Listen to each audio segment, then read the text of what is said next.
여러분 안녕하십니까? 강준영의 딥 차이나입니다.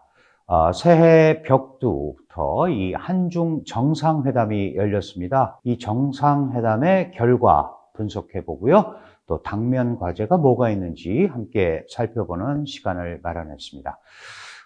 한중 수교가 올해로 34년이 됐습니다. 한중 수교는 1992년 8월 24일 날 했는데요. 사실은 한반도의 안정과 평화, 우리는 북방 정책의 일환으로 시작을 했고, 중국도 당연히 한반도가 안정돼야 된다는 것도 포인트겠지만, 한미일 삼각공조를 와해시키는 것으로도 작용을 할 수 있고, 또 한국의 중간 기술력, 중국 기술력과 또 이 적절한 자본력을 쓸 수 있기 때문에 한중 수교가 이루어졌습니다. 근데 34년이 지난 지금을 한번 살펴보면요. 과연 한반도의 평화와 안정이 이루어졌나? 오히려 그 당시에 특수 요인으로 남아있던 북한의 핵 고도화가 더 강력하게 이루어졌고, 지금 한반도는 굉장히 어려운 상황이다. 이렇게 우리가 알고 있습니다. 이 한중 수교 전체를 살펴보면요. 한미 동맹 구조, 그리고 한중 협력 구조로 대비됩니다. 동맹 구조는 군사 행동을 같이 하는 거고요. 협력 구조는 말 그대로 협력의 방점이 찍혀 있습니다. 우리 92년의 수교에서부터 특히 2008년에 이명박 대통령과 후진터 중국 국가주석 간의 양자 관계를 전략적 협력 동반자 관계로 격상시켰는데요. 이 전략적 협력 동반자, 특히 전략이라는 말이 들어가면 양국 현안 이외에 지역 현안, 그리고 국제 현안까지 같이 논의를 하는 겁니다. 훨씬 범위가 넓어지는 거죠. 잘 왔습니다. 그러다가 2016년에 우리 모두 잘 아는 사드라는 사태를 만났고, 그때부터 경색되기 시작합니다. 그 이후에 사실은 거의 10년 가까이 한중 관계는 긴장 관계를 유지를 해왔다가 작년 11월 1일 그리고 올해 1월 15일 두 차례에 걸쳐서 아주 이례적으로 상호 국빈 방문을 통해서 이재명 대통령과 시진핑 중국 국가주석 간의 아주 전략적 동반자 관계 복원을 위한 회의가 있었죠. 사실 한중 관계 이렇게 쭉 보면은 세계 외교의 기적이라고 할 만큼 많이 가까워졌습니다. 유사일의 최고의 관계다.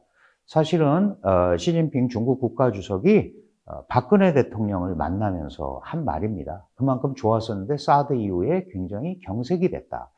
그럼 우리가 좀 냉정하게 한중 관계 34년을 살펴보면요. 노태우 대통령부터 지금 이재명 대통령까지 전부 상호 방문이 이루어졌는데 중간에 딱 윤석열 정부 시기에만 방문이 없었죠. 물론 시진핑 주석도 2014년 이후에 11년 만에 작년에 한국에 왔습니다.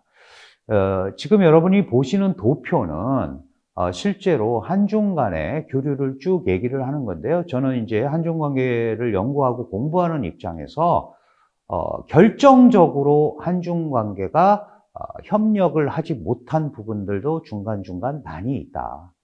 사실은 수교할 때는 우리가 중국의 요구에 의해서 대만과 단교를 했고, 우리는 중국에게 6.25 참전, 사실 법적으로는 불법 개입인데요.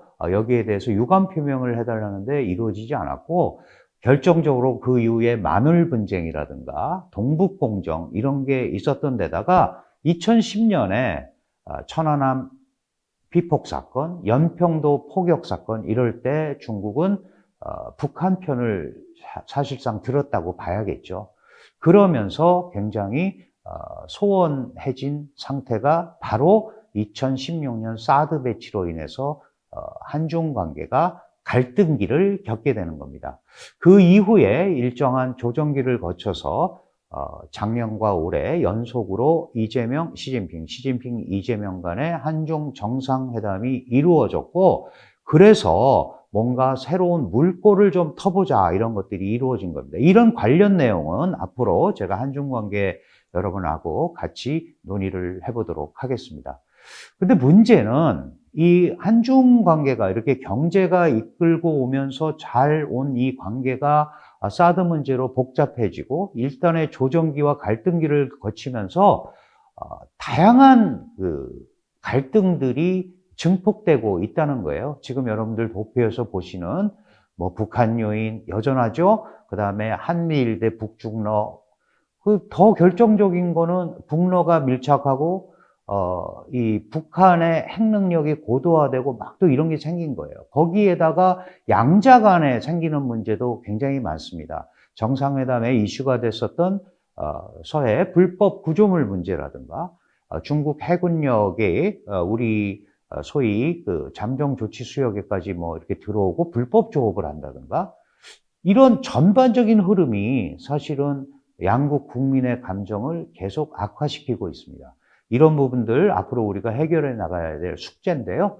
그런 것들도 앞으로 자세히 또 알아보도록 하겠습니다. 이제 이 회담에 좀 초점을 맞춰보면 크게 두 가지 시각이 있습니다.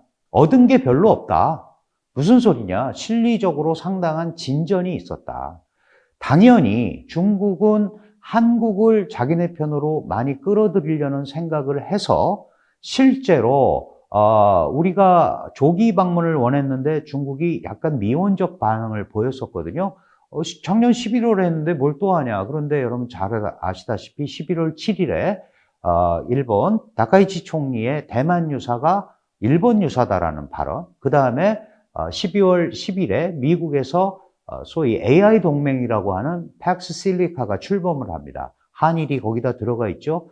아마도 중국 입장에서는 빨리 한국 정부와 하나의 중국 문제라든지 그 다음에 이 공급망 문제라든지 이런 부분에 대해서 확고한 메시지를 전달해야겠다라고 생각을 한 것 같아요. 어쨌든 중국 정부는 이재명 정부 출범에 상당히 기대를 했죠. 6월 9일 날 처음 전화 통화를 했는데 한국과의 관계를 중시한다. 한국은 이사 갈 수 없는 이웃이다. 이런 걸 굉장히 강조를 했고 11월 1일에 역시 한중 정상회담이 진행이 되면서 상당한 논의들이 진척이 됐습니다. 근데 자세히 살펴보시면 전략적인 거, 그 다음에 외교, 안보, 군사적인 거는 너무 복잡하니까 얘기하지 말자. 그리고 양자 간의 소위 발전이 가능한 부분부터 이렇게 진전시키자라는 투 트랙 전략을 한국 정부가 구사하고 나섰고 중국도 정치적 부담이 상대적으로 덜하니까 그런 부분에 대해서 공감대가 이루어진 것 같습니다. 그 연장선상이 바로 이재명, 시진핑 한중 정상회담입니다. 한중 관계 복원의 전면 복원의 원년이다. 중국도 굉장히 반겼죠. 인민일보 톱 기사로 이 한중 정상회담 관련 사진을 2장을 실었습니다.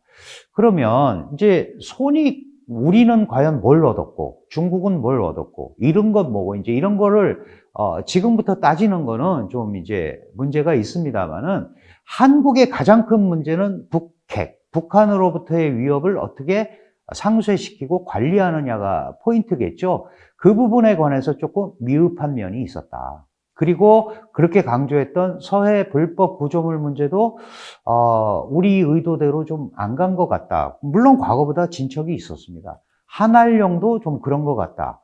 이런 것들은 이제 우리가 앞으로 더 얘기를 하고 숙제로 남겨놓고 있는데요. 중국은 어쨌든 한국을 환대하고 이름으로써 일본에 대해서 분명한 메시지를 줬죠. 그리고 미국에게도 이 미일 동맹 여기에도 상당한 우회적 메시지를 전달한 걸로 보입니다. 그래서 우리가 꼭 이 손익 계산을 하기는 어렵지만 이재명 대통령이 병란도 정신이라는 걸 강조했어요. 국가 간에 어려움이 있어도 민생은 살기 위해서 병란도라는 게 예성강 밑에 있는 하구입니다. 우리가 송나라와 고려가 갈등 관계가 있었을 때도 이 항구를 통해서 경제 교류, 민생 교류는 왔었다. 그러니까 어려움 속에서도 가능한 부분을 극대화하자 이런 얘기를 한 거죠. 그래서 이 정상회담을 평가를 해보면 한국이 얘기한 것들 중국이 별로 답을 다 하지 않았습니다. 미완의 숙제로 남겨놓은 거죠. 그래서 한국의 기대, 특히 북한 비핵화, 한반도 비핵화나 서해 구조물 한한령 해제 이런 것들은 기대에 못 미쳤다. 중국은 반면에 자신들이 하고 싶은 한국을 환대함으로써 한미일 공조를 와해하는 또는 약화시키는 소기의 목적을 거두려고 애를 쓴 회의다. 이렇게 보면 되고요. 전반적으로 보면 한미 동맹 구조와 한중 협력 구조의 차이를 그대로 실감한 겁니다. 특히 비핵화 이런 부분에 대해서는 인내심을 가져달라 이런 얘기를 했죠.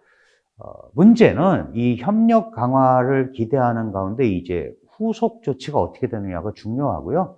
한중 관계가 이제는 이제 관리형으로, 사실 갈등은 해결하기가 굉장히 어렵습니다. 어떻게 관리하느냐가 포인트겠죠. 그래서 적어도 당분간은 투트랙 전략으로 움직이는 그런 그림을 그리지 않았나 이렇게 생각을 합니다.